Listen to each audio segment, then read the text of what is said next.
How you guys doing? Welcome to Cruel City Podcast. And with us today we have none other than Total Bannerchy.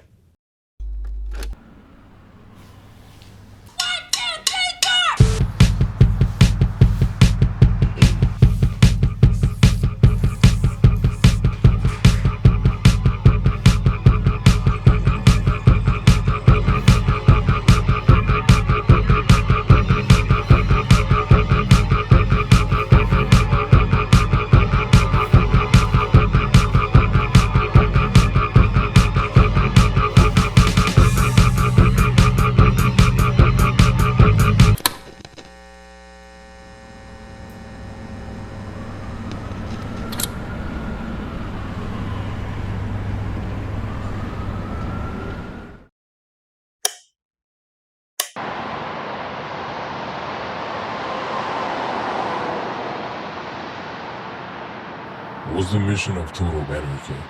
Or purpose? Originally, it was an attempt at beautifying protests.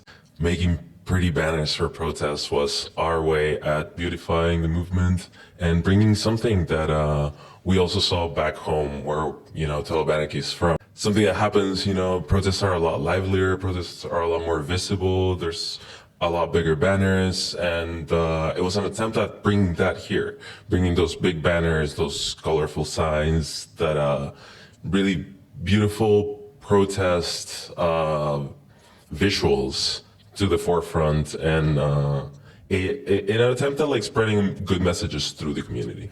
Yeah, it's a way of propaganda. It's no better way to spread the message and get a point across than phrases or quotes. Word, I guess it's also, yes, it's an attempt at doing propaganda as well. If I can be honest, it is 100% leftist propaganda in a way of making it beautiful, making it reachable, take whatever phrases with you through the day.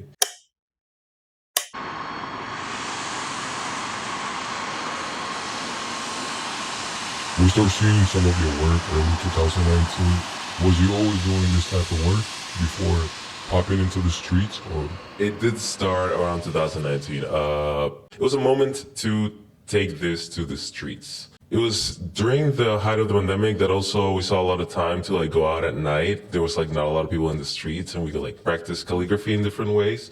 How can we bring calligraphy to the streets in different ways? And this is also when the idea of making banners came about. So yes, we had been doing calligraphy for a minute, but the banners themselves and the calligraphy and the graffiti and all of that, everything that is Total Bannerchy, it did start in 2020. When did you decide to take it from the banners to the walls? I felt like it was a natural step to go from the banners to the walls, because in doing banners, I was doing really big letters. And it was also, height of the pandemic. There's no one on the streets, and I can move around pretty freely. Yeah. So yeah, now I have all this time and all this free space to go and paint and try my calligraphy. I've been doing it, on notebooks and pieces of paper. Now I can draw it on wall size and do letters that are as big as myself. What was the first phrase that you put in a banner that you remember? It was Solidaridad. I remember it being really big. And actually, when Total Bannerchy started, before we did any calligraphy, we did a bunch of wheat paste. We started with wheat paste. Very anti-austerity, very pro-mutual aid wheat pastes. And we did this really fucking big one about Solidaridad contra la pandemia. Corona did divided a lot of people, so in a way you was trying to bring them together with your messages, right? For sure, absolutely, yes. And this was I was putting this in I don't know, food collection sites or places where I know a lot of people would show up during the pandemic, and okay, this is just something for you to think about, ideas of solidarity over charity, ideas of coming together with your neighbors, ideas about mutual aid, apoyo mutuo, hanging out with your neighbors, see what's going on. In a way, right? Yes, connecting with your neighbors. Yes, making those human connections for sure.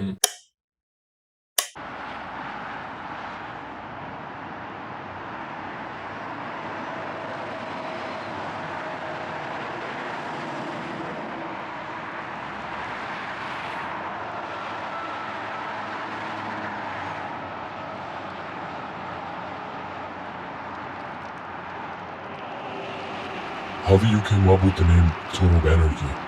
It is something that just happened. It's not something that I'm married to, this name Total Bannerchy. It just came because I like the phrase total anarchy, and I was making a lot of banners. Okay. So I don't know, I thought it was a funny play on words, total bannerchy. And yeah, I thought it was funny then. I don't laugh at it as much anymore. But as I'm married to a name, it might change at whatever point.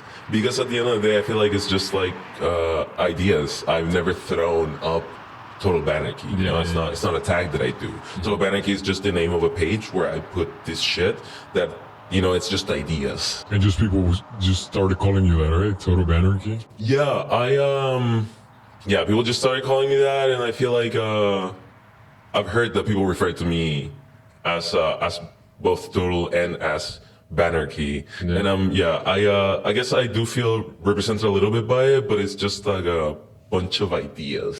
I remember the first times I started seeing your work on the expressway, one of the ones that stuck to me was fuck your job, enjoy yourself. And at that moment you had no Instagram, so I would call you. I would tell my people, oh, there goes calligraphy guy. Calligraphy this, calligraphy that. Because for a while there was no page. For a while I was just like doing calligraphy, and I was just going outside. While I was doing the wheat paste, I didn't have an Instagram page. While I started doing calligraphy, I didn't have an Instagram page. It's just like I've had an Instagram page for like the last 2 years of this journey.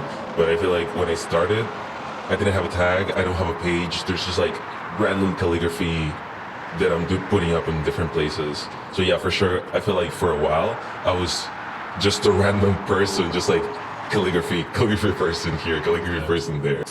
One thing in my opinion that made you stand out a lot was that not a lot of people was doing calligraphy around that time.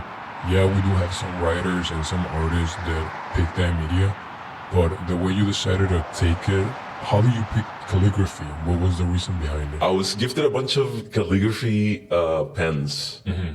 And I was like, oh shit, I was really into this as a kid. Let me give this a try now. And now I have like this really fancy set of pens.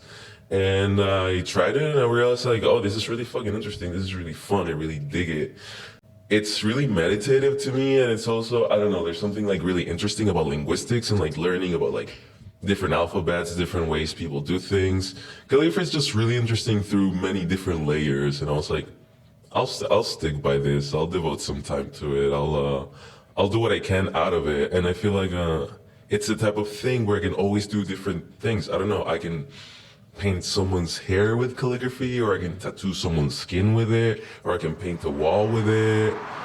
There's a million ways in which there's a million mediums for me to practice my calligraphy. So like, yeah, calligraphy I feel like just keeps on giving to me. I don't know if you know, but over here in Chicago, calligraphy is most seen as gang related. But the way you make it looks just fucking elegant, and it looks, you know, like it doesn't look gang related for people that know how to tell the difference. But do you ever consider just stop doing it, or? Absolutely, yes. I have thought about that, and it's I don't know. We're not from Chicago, so moving into Chicago and being able to see all this calligraphy was really mesmerizing and mind-blowing. For sure, one of the reasons why Total Bannerchy started and why we brought calligraphy to the streets was because we saw just so many other people doing this shit. There's like, fuck, all these gangbangers decorating corners where they sell drugs with the most beautiful letters that you could think of. And you're just like going down a back alley and like, fuck, these A's, these B's, these C's, all the whole alphabet. You was looking at them in an artistic perspective, For right? sure, yes. Because when I see that shit, I get scared. I'm like, damn, I'm at the wrong block, you know? Absolutely, yes. And I do think about that. And I do try to be weary. I do try to like pay some mind to where I'm painting. And I have thought about that. It's like, oh shit, yeah, okay, maybe I like it. This isn't like a good block for me to be painting on. Maybe like I'll reconsider this spot. Okay, yeah. And shit. Because yeah, I don't want to like get involved into any shit that I'm like not looking for. So if I can avoid all that type of trouble, I will for sure avoid it.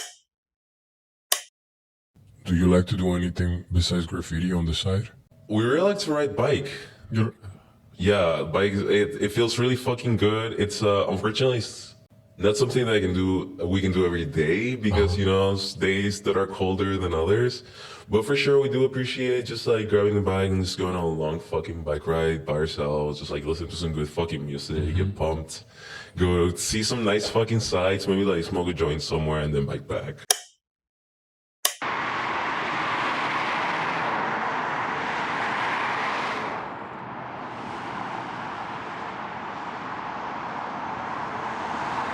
Before I ask the question of what's graffiti to you, do you consider yourself a graffiti artist, a writer? No, I don't think I consider myself a graffiti writer, and it's because I feel like I consider myself somebody who practices and engages in calligraphy, and calligraphy does dip its toes in graffiti, but it's way more than graffiti, you know? Calligraphy can be done in like so many other ways, and like I said earlier, like it can be done on skin or hair, and it's something bigger than graffiti. Yes, I do practice graffiti because I feel like it's a really fucking exciting thing to do. We wouldn't like to limit calligraphy just to graffiti. If you could describe graffiti in your own way, what would it be? What I do think graffiti is like an expression of art that's like beyond what's understood and desired and liked, and for sure very illegal in nature. And that's also something that total Bannerchy is. Absolutely illegal in nature. Yeah. Illegalist. In some cases, I don't believe people should ask for permission to put something nice out there. Even if you can ask, many a times you will be denied the option to do things. So why not just like go ahead and take up a space that you think looks good and express your art in it? Like you're probably like thrown a lot of time and effort into these lines. Go ahead and fucking show it to the world. Yeah, paint that fucking wall. Go ahead. Yeah. I dig graffiti because of that. I dig it because it's like really transgressive. Because I feel like it's, you know, illegalist in nature, and Total Bannerchy fucks with that very heavy. I guess you could also call it a game, It's right? also, yeah, it's also a game, and a game with rules that we don't like completely abide by or understand or deal with or fuck with.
My favorite part of the podcast, questions from Instagram. Would you like to answer some questions? Of course, let's go for the questions. First question is, When we gonna smoke?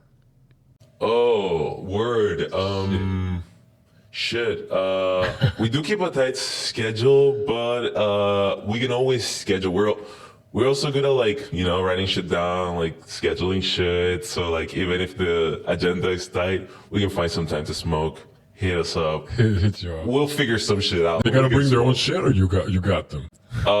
We can match, but we for sure do appreciate if they bring some shit along. What inspires you to write those quotes, phrases? For sure, political ideology. Like the shit that I do feel like it's propaganda, and it all comes just from the gut or something that I've read somewhere or something that like resonates with me and that I'm able to think about a little deeper. or like an idea that a friend shared with me that they've been thinking about. It's inspiration comes from many places. It comes from work, friends, lovers, situations, a plethora of places in life to choose from. A lot of the questions people keep sending you is, what motivates you to do this? What inspires you? What's that thing that's triggering you to go out there and put these quotes?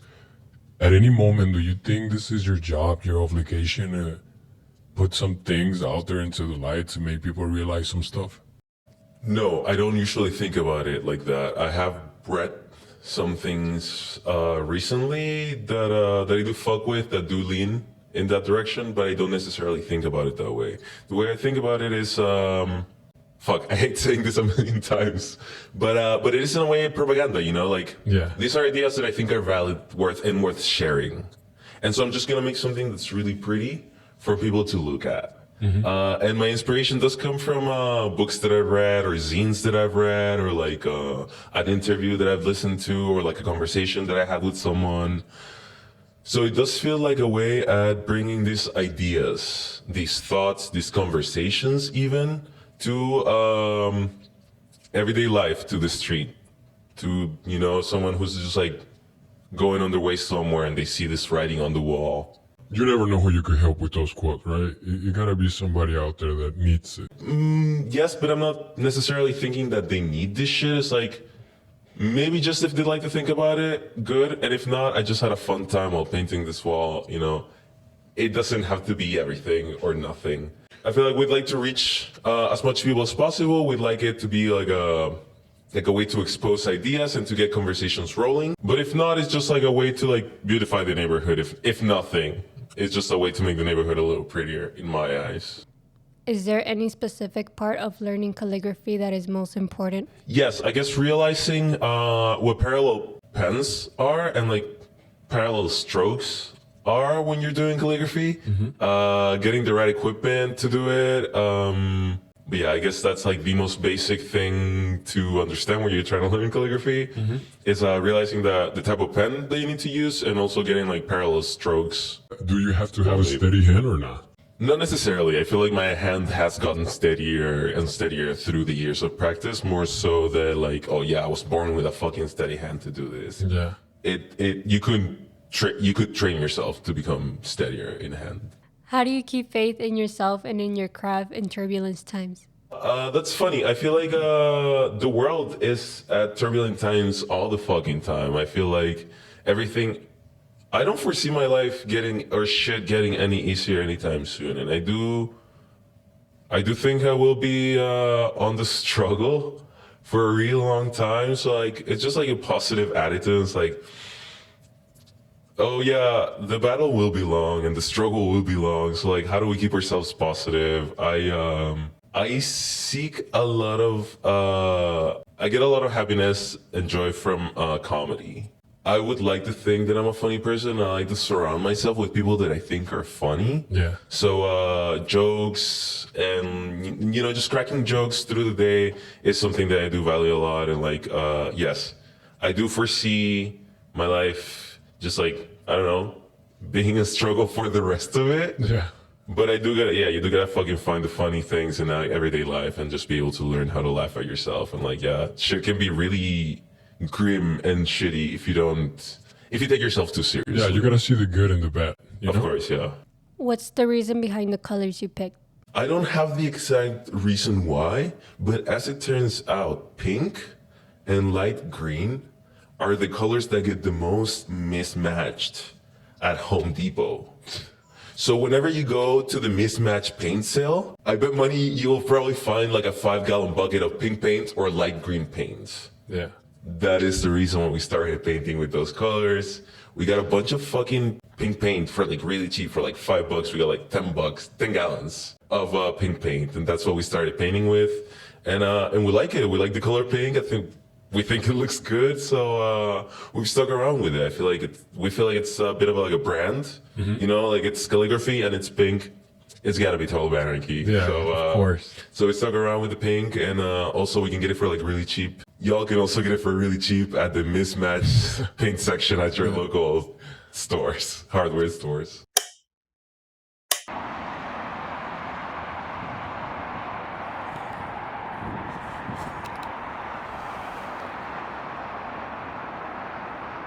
What's one event you will never forget? I'll totally go with like something that happened recently. I had the privilege of traveling to France to visit some comrades that live in Lyon, and I found this spot that I thought was like really good to go paint. So I went and I started painting it in the middle of the daytime because, you know, ignorant traveler, I thought, no, this spot's like super chill, no one's gonna fucking come. And the cops pull up to the spot, and I'm painting on a second floor, and the cops are doing their walks around the first floor, but to get to the second floor, you have to jump a fence. So like I'm 100% sure these cops are not gonna jump this fence to come into the second floors. They're just fucking cops, they're not gonna fucking do it. But they weren't fucking there just hanging out, you know? So like they're doing the rounds around the first floor and then they're hanging out by the door. And I'm practically stuck in this place because in order to exit, I have to pass by these cops that are looking for someone that might have been there. So I was painting a piece that read, "Nique la police, fuck the police, a hatred that knows no borders." It was literally an anti-police piece. Here's the cops waiting for me on the fucking first floor. I just had to wait it out. How long do you wait for? I waited for like an hour and a half. I was a little nervous at first when they first showed up, but then I was like, these guys are like gonna put the least effort into this shit. They just hung out by the door the most time. I just hung out, listened to some music, slept a little. They eventually left and I was able to leave the spot. But that's something that's like just most recently in the back of my mind. Have you ever got into an accident while doing this? Quite a few, but like the biggest one, it was like at the beginning of everything.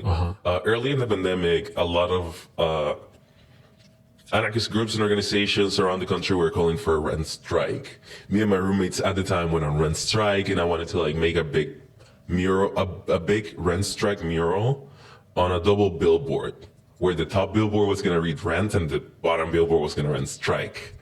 It was gonna be fucking great. It sounds fucking legit. And we had climbed up to the second billboard, the bottom billboard, and we were able to paint strike.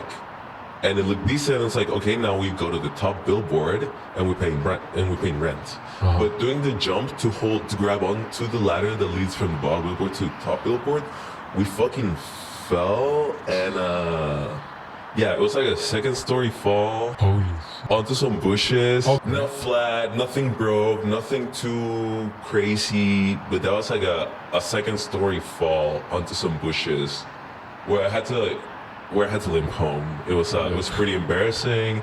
And also I was like injured as fuck, so I couldn't go back and finish the piece, and it just like read strike on the bottom billboard for a while until they eventually changed it. It was that's a big defeat. I feel like I have a couple of those.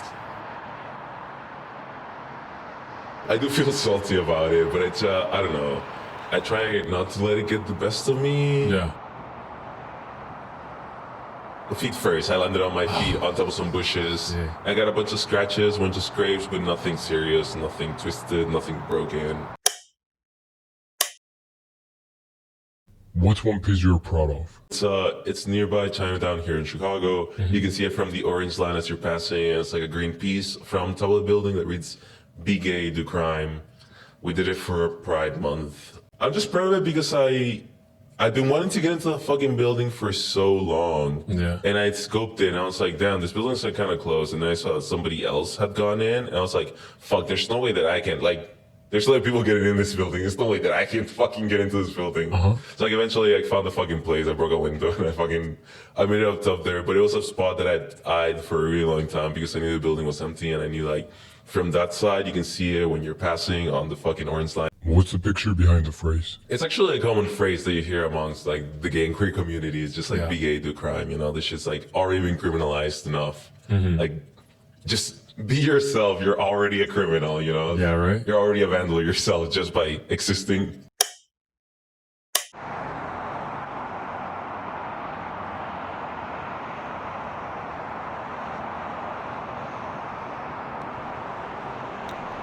Any goals that you might have in this long journey?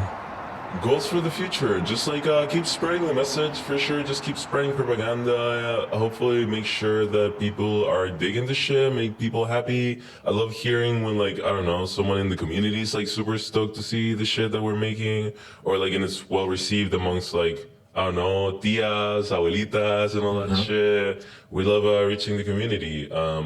But we have been looking a lot of like at clothes and like altering clothes, and we got a sewing machine, and we're like trying to fuck around with some things. So yeah, we got some projects to like just like try some new things on clothing and figure things out. Are you going to incorporate your messages?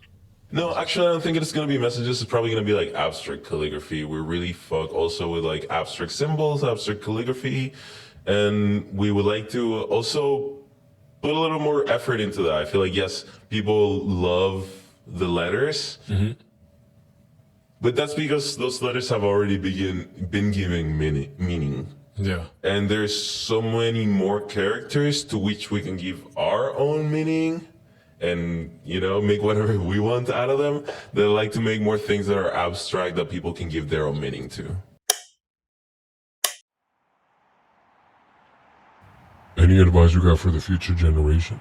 Go out and do scary shit because it's like, I don't know, the most entertaining, the funnest shit to do. And like, it's probably also illegal, so go out and do illegal shit. Doesn't matter how old you are. No, it doesn't matter how old you are. Just like, just be wary of yourself. You know, take care of each other. But be out there. Go do whatever you want.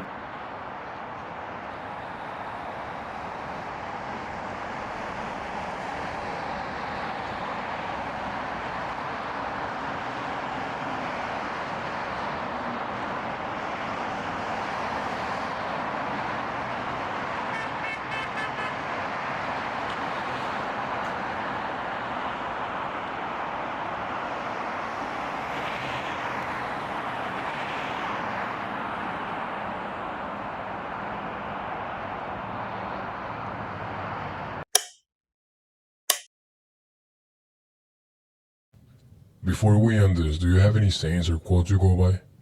It's two sayings in specific. One of them is mourn the dead and fight like hell for the living. And the other one is not a moment of silence, but a lifetime of struggle. They're for sure sayings that made me think about comrades and friends and family members that I've lost along the way. And people have taught me very valuable lessons. I feel like I came into these politics through friends and comrades, and many of them are gone, and I'd like to think about them, and I'd like to honor them in the work that I do. And it's not just them, it's all the people that I've lost their lives and given their life in struggle to the same ideas that I share. So for sure, I feel like I share that in common with many people who have given their life in struggle, and that's what I can do to keep this fight alive. It's like I can keep on spreading the message, I can keep on putting the word out there, I can keep on repeating these ideas, fomenting these ideas. And yeah, for sure I do also foresee this to be a really long journey ahead. And we've already been silent for too long to be kept silent any longer, which is why we fuck so much with the second one. Not a moment of silence, but a lifetime of struggle. It will be a long journey, it will be a long struggle, but we will not be silent, and we will shout as loud as we can for as long as we can.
you can go out and do something very similarly yourself. You know, these ideas are not new. I'm just spreading them. I'm just like making them available, bringing them out for people to think about.